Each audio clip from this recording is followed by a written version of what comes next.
After I would have an American human, I just felt, you know, you could like taste the preservatives in there. Those things don't dissolve. My name is Amelia and I am a vampire, sorry. Took the red pill, so to speak. Interview with a vampire. Could you tell? You could tell, right? Yeah. I'm working on my makeup. I've actually been watching those Kardashian women, the makeup tutorials. They put so much makeup on their faces that they almost look human. So I've just been trying to emulate that. But the dead eyes thing are really hard. Am I right, ladies? I did try filing my fangs back years ago. They grew back immediately, like instantly. I keep my hair blonde because if I had dark hair and really light skin, it's like vampire. Am I right? You know. So I just try to sort of keep it blonde so that the contrast isn't as stark. And then generally I can walk around just sort of looking like a hungover white girl. That's what I'm going for. And then people treat me like I'm harmless. I've actually had people check on me, which is really, it's really nice. Actually, when you're used to being, when you're used to being treated like a monster, which I guess technically I am, if people are like, oh my God, that poor woman is a mess.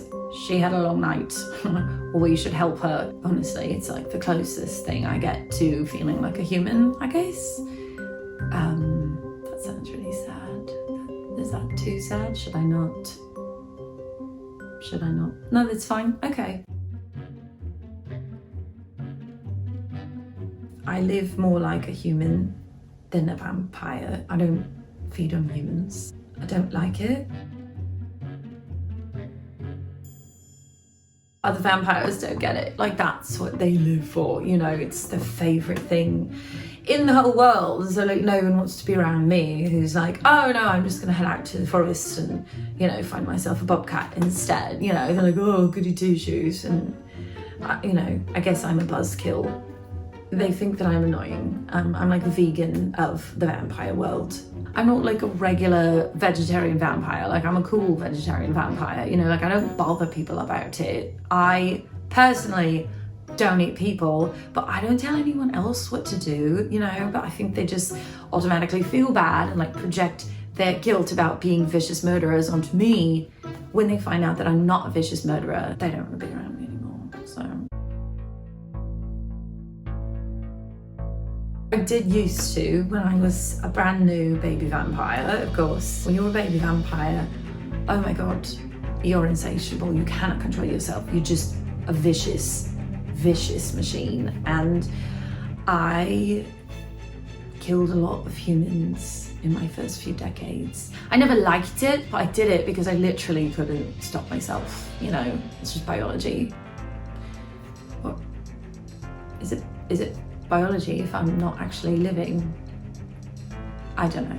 I killed a lot of people and felt really awful about it. Drinking someone's blood is actually awful. You know, when people say things like stabbing someone to death is much harder to do than shooting someone with a gun because it's so up close and personal and you can like feel it? Yeah, imagine biting into someone's neck, holding them still as they scream and flail and fight for their life, and you literally just suck the life out of them. And felt like a monster, which again, I know I'm technically a monster, got it.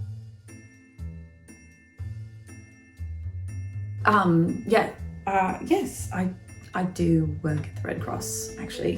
Team Red Cross, yes. People find that strange. I find it very peaceful. I'm obviously here at night. It's just, you know, a blood bank. I come here so that other vampires won't come here and like have a blood buffet, you know? It helps alleviate some of my guilt about viciously murdering all those humans. Once I learned that each blood donation can save 3 lives, I was like, wow, that's incredible. If I protect blood from vampires, that's 3 lives I could be helping protect per donation, and a sort of crossing off the people that I killed in my early years. You shouldn't ask me that. I don't really wanna. I'm not gonna tell you my number. That's personal. You're just gonna judge me. No, that's a great question. I thought so too at first, like, wait, I should let the vampires drink from the blood bank so they'll kill less people, right?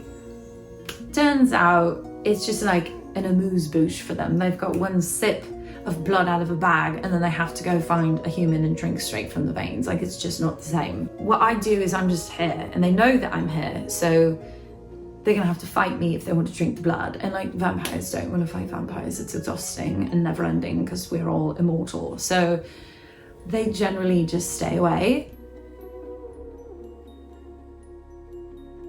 I asked for an interview, but it had to be after the sun went down, which is creepy, although apparently not. My boss is a woman and she agreed to meet me after sundown, and I guess women aren't creepy, you know? It's like Eliza says, like, you could show up in a hospital gown with a raccoon on a leash and you're not creepy. Eliza, she's a comedian. Anyway, she's really funny, you should check her out. I came in for a very brief interview one time and she seemed okay with it. She might have been very drunk. I'm not sure she could tell that I'm a vampire. My makeup was on point that day. It was really, really good. It was good.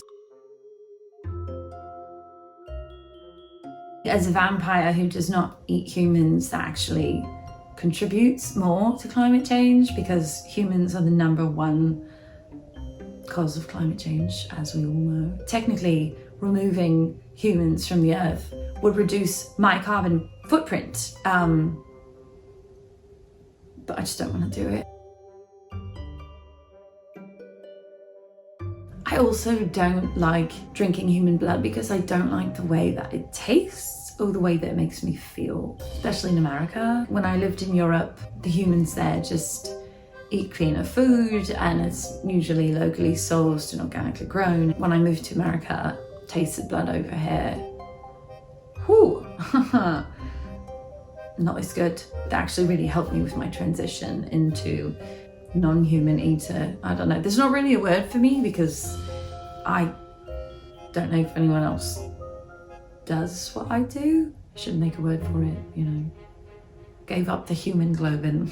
Americans eat a lot more processed foods and that makes the blood taste not good. That really helped me with my cravings, you know. After I would have an American human, I just felt, you know. You could like taste the preservatives in there. Those things don't dissolve. So,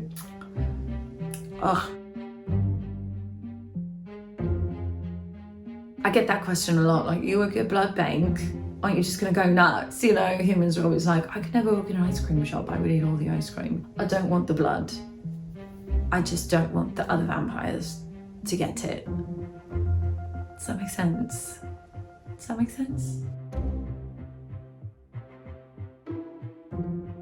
I live in Los Angeles, so there's actually quite a bit of wildlife around here, and I just go to the mountains, or if I'm in a hurry, you know, if I need some fast food, I'll just go to Griffith Park and find a coyote, something like that. Yes, it takes more effort, I have to go a little bit farther out of my way, but to me it's worth it. I feel better. I don't have all of that guilt weighing me down about separating families and murdering people, so to me it's worth it.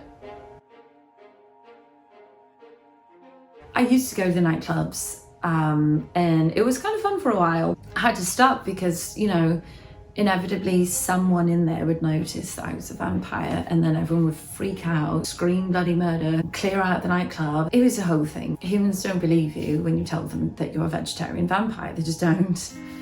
I get it. The most peaceful time for me is probably my commute home in the early morning before the sun comes out, because everyone just thinks I'm a hungover white girl doing the walk of shame, and they leave me alone. If anything, they're like, good for you, high five. I could even call a Lyft or an Uber at that hour.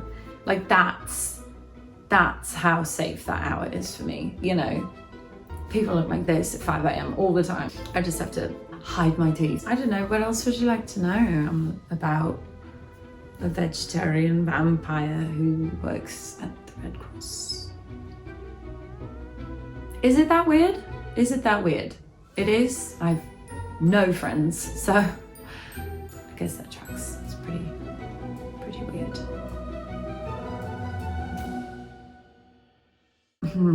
Never ask a vampire how long they plan on doing anything. It's a bad question. It's still new. I don't know. I'm not tired of it yet. I think I'll stay at least until I meet my tally, you know, until I cross off my number. And I'm still not going to tell you. No. And then see how I feel. I'm writing a memoir. That's right. Very long. I lived a very long time, so it's pretty long. It needs some trimming. It's time to kill my darlings, you know. Maybe I'll start a podcast. I don't know. I could do that at night by myself. And am I doing well here? Am I good on camera? Oh right, podcast's not on camera. Stupid. I won't. I might start a podcast. Stay tuned for that.